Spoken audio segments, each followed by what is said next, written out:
Introductory Algebra Homework 39 starts off where we left off when we had similar figures. We have a word problem where we can set up similar figures. Sometimes they'll draw the shape out for you. Sometimes you have to sketch it yourself. It says a man wants to measure the height of a nearby tower. He places a 9-foot pole in the shadow of the tower, so the tower of the pole is exactly covered by the shadow of the tower. The total length of the tower shadow is 171 feet. The pole casts a shadow that is 3.5 feet long. How tall is the tower? Well, what happens is you have a bigger triangle here, and then you have the smaller triangle that's similar here. So I could have them separated into my big triangle from my tower and my little triangle from my pole. Now it looks sort of like those previous ones we did with similar figures. It says the pole is 9 foot tall. 9 foot. The total length of the tower's shadow is 171 foot. The pole shadow, 3.5. We are trying to find how tall is my tower. So if I'm using my proportion for similar figures, the x corresponds with the 9, the height of the tower to the height of the pole. The 171 corresponds with the 3.5. The shadow of the tower to the shadow of the pole. So again, we just solve this by setting up our proportion and cross multiply. X times 3.5 would be 3.5x. 9 times 171, 1,539. And then, of course, to solve it, we're going to divide by our 3.5. We get 439.714, blah, blah, blah, blah, blah. We want to round our answer to the nearest foot. In other words, round it off to the nearest whole number. Since there's a 7 behind here, I have to round my 39 up to 40, right? 9 rounds up to 10, so 439 would round up to 440. 440 feet.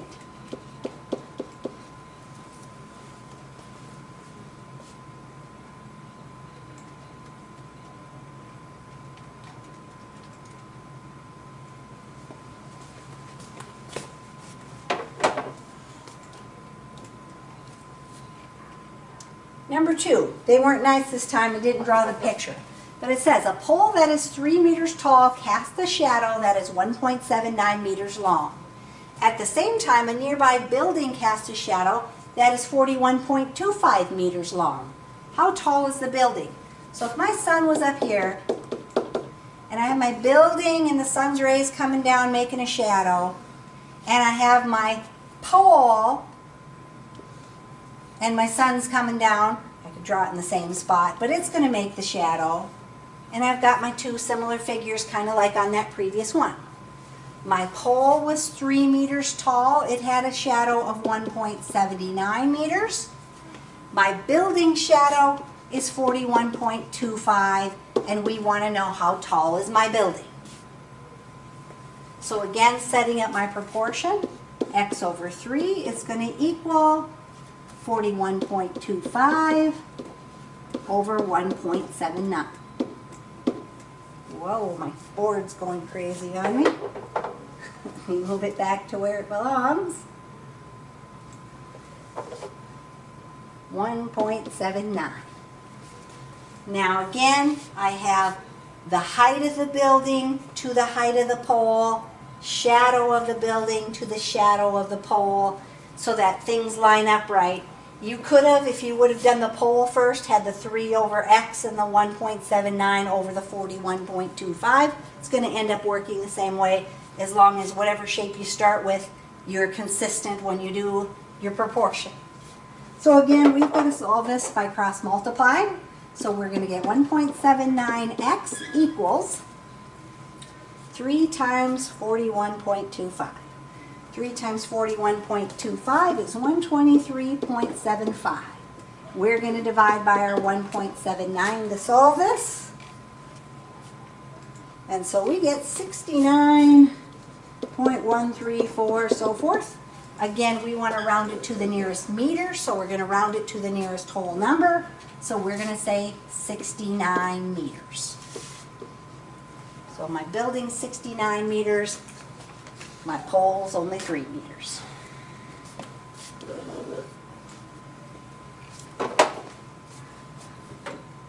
One more of those.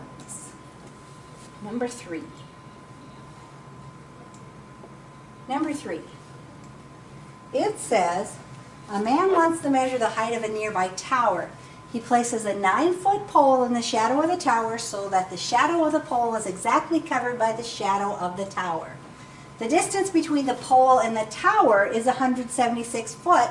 The pole casts a shadow that is 3.75 feet.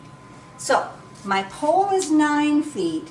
My shadow is 3.75. So my small triangle, I have 9 and 3.75. Then it tells me that the distance between the pole and the tower. So here's my tower and here's my pole. This distance is 176.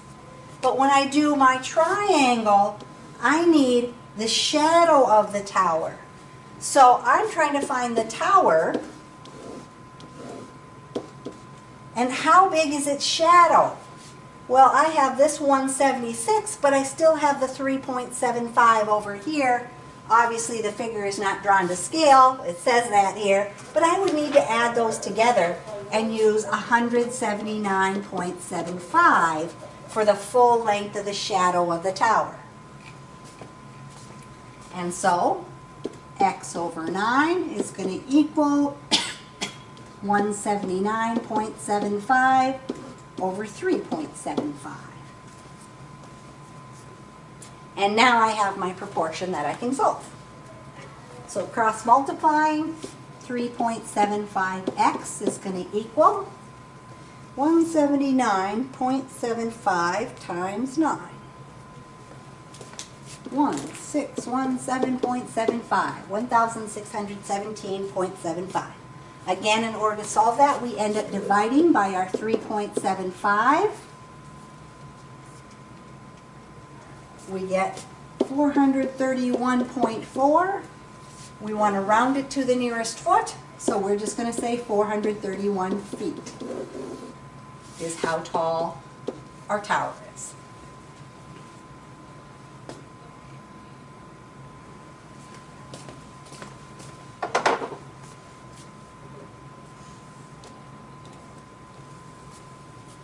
Number 4, trying to jump right over it. Word problem involving multiple rates. It says there are 2 machines that produce aluminum cans. The new machine can produce 4,200 cans in 210 minutes. The old machine takes 280 minutes to produce that many cans. The 2 machines work together. How long will it take them to produce the 4,200 cans? If they work together, it should take them less time, right? So what we're going to do is figure out how many cans each machine does by itself every minute. So if I have 4,200 cans and it takes me 210 minutes, if I divide 4,200 by 210, the first machine can do 20 cans every minute. 20 cans per minute. The second machine is still going to do 4,200 cans, but it takes them a little bit longer, 280 minutes. So if I take my 4,200, divide it by 280, the second machine is only doing 15 cans every minute. Well, if my 2 machines work together, the one's doing 20 cans a minute, the other one's doing 15 cans a minute, they can do 35 cans a minute. So, I want to know if they work together, how long it's going to take them to still do the 4,200 cans. If I take my 4,200 cans, divide it by the 35 cans they can do per minute working together, 4,200 divided by 35, it's going to take them 120 minutes. So one can do it in 210 minutes, the other one takes 280, but if they work together, it's only going to take them 120 minutes.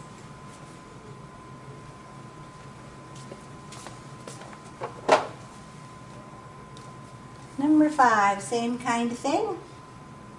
I didn't give myself quite enough writing space, but we'll smush it in there.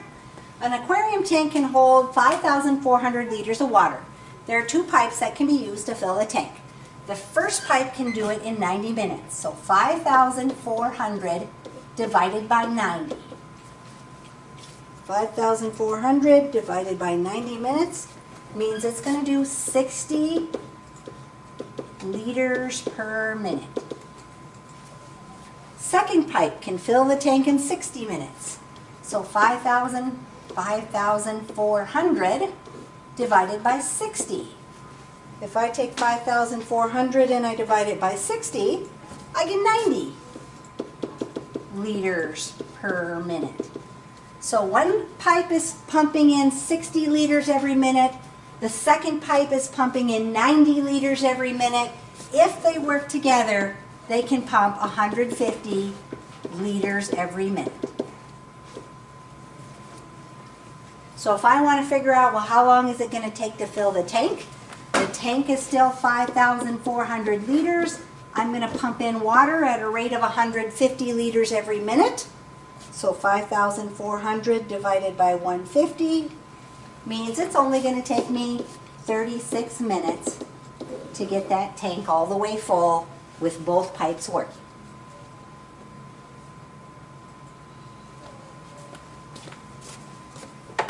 Number 6, there are 480 dishes that need to be rinsed. John can rinse them in 80 minutes by himself. It takes his friend Bob 120 minutes to rinse the dishes. So if I have 480 dishes and John can do them in 80 minutes, 480 divided by 80 means he's rinsing 6 dishes every minute. Bob, he's going to take a little bit longer. He's still doing 480 dishes, but it takes him 120 minutes. So if I do 480 divided by 120, Bob, he's doing 4 dishes every minute. So John does 6 every minute. Bob does 4 dishes every minute. If they work together, they can do 10 dishes per minute. So they still have 480 dishes to rinse. If they work together, they can rinse 10 dishes every minute. 480 divided by 10 means it only takes them 48 minutes then if they work together.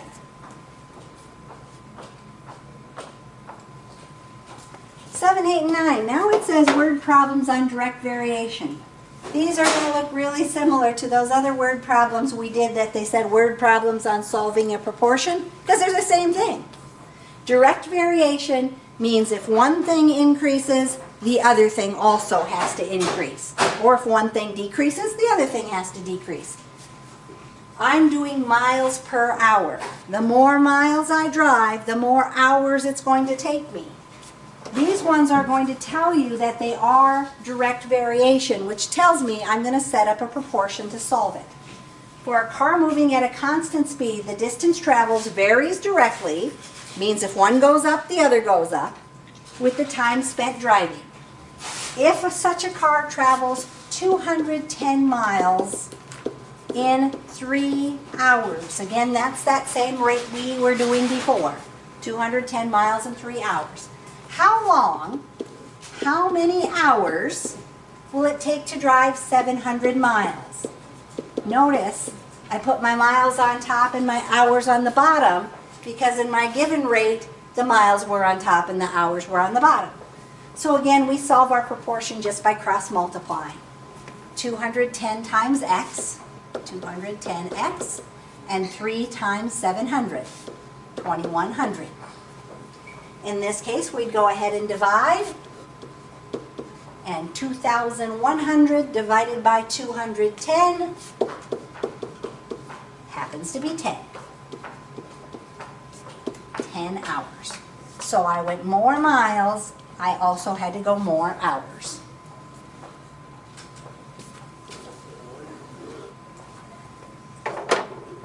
Number 8, same kind of thing. On a given planet, the weight of an object varies directly with the mass. So if the weight goes up, the mass goes up. Suppose that an object whose mass is 9 kilograms weighs 81 newtons. So 9 kilograms to 81 newtons. Find the weight of an object whose mass is 5 kilograms. My kilograms are on top here, so I have 5 kilograms. I'm trying to find out how many newtons. I'm going to cross multiply. 9 times x would be 9x. 5 times 81. 405. In order to solve that, we're just going to go ahead and divide by 9. 45.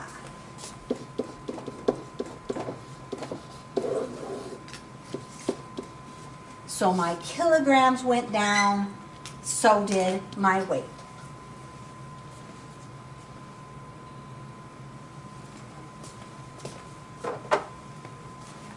Number 9, same kind of thing, if I can find number 9 here. Number 9, suppose that a distance a car travels varies directly with the amount of gasoline it uses. A certain car uses 15 gallons to travel 435 miles. If the car travels 377 miles, how much gasoline does it need? So, the more miles you drive, the more gas you're going to use. 15 gallons takes me 435 miles. We want to go 377 miles and want to know how many gallons of gas are we going to use. So again, since I put my gallons on top, I want my gallons on top, my miles on the bottom. Cross multiply. 435 times x is going to equal 15 times 377. 15 times 377 is 5,655. We are going to go ahead and divide by 435 then. 13 gallons. I'm going less miles, it's going to take me less gas. Now, if you look at the Alex explanation on direct variation, there are 2 different ways they're going to show you to solve it. One is by using proportions. The other is by finding what's called the constant of variation first. Then you would do another step to solve it. So it takes you longer to solve the problem. However, some textbooks will talk about a constant of variation, so if you do take another math class, they may solve these slightly different or a lot different than I just solved them. But solving it by setting up a proportion is one way to solve it. The next ones we have are going to be inverse variation. Inverse variation means if one thing goes up, the other has to go down. The more workers I have, the less days it takes me to do a job. So, these ones again are going to explicitly state that it's inversely relational. One goes up, the other goes down. Again, if you look at the Alex explanation, they might do it in a couple steps by finding the constant of variation first. But, shortcut for you. Since these are opposite of these ones, instead of setting up a division, which a fraction is, we're going to set up the given information by doing the opposite, multiply. Suppose a constant force is applied to an object.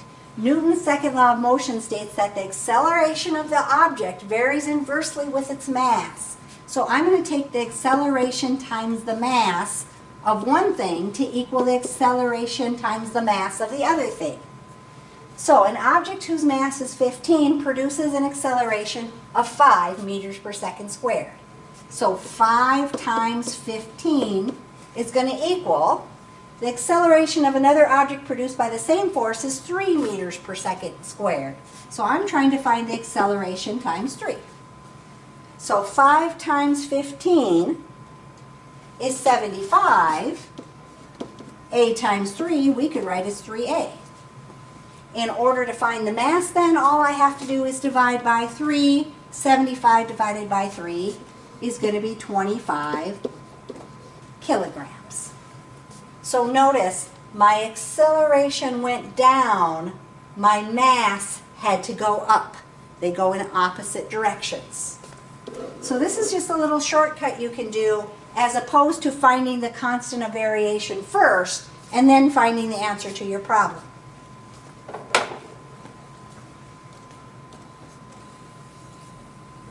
So this is one of those problems that you might want to go to Linda's note sheet and print that out because it's not probably going to look like the Alex explanation does. Boyle's law says that the volume of a gas varies inversely with the pressure. So the volume times the pressure of one should equal the volume times the pressure of the other. When the volume is 2 liters, the pressure is 1,025 kilopascals. What is the volume when the pressure is 410 kilopascals? So my pressure went down, my volume should increase. Well, let's solve it and find out. 2 times 1,025 would be 2,050 equals 410 V. If I go ahead and divide by my 410, 2,050 divided by 410 means we get 5 liters. My pressure went down, my volume went up. Inverse variation. Number 12, doing the same thing. I'm still doing Boyle's law that says the volume of a gas varies inversely with the pressure. So the volume of a gas is 2, the pressure is 575 kilopascals. What is the volume when the pressure is 5? That's backwards. Should say, what is the pressure when the volume is 5? Let me fix that.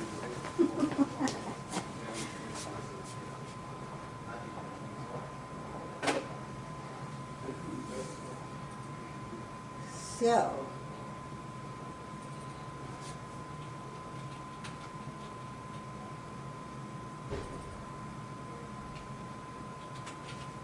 there, I'll fix my typo.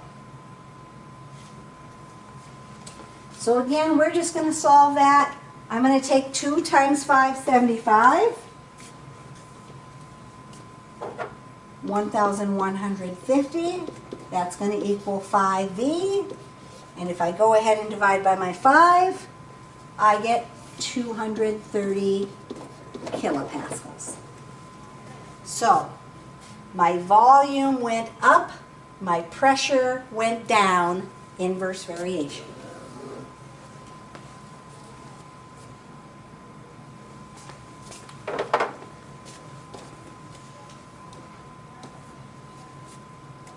And that is the end of homework day 39.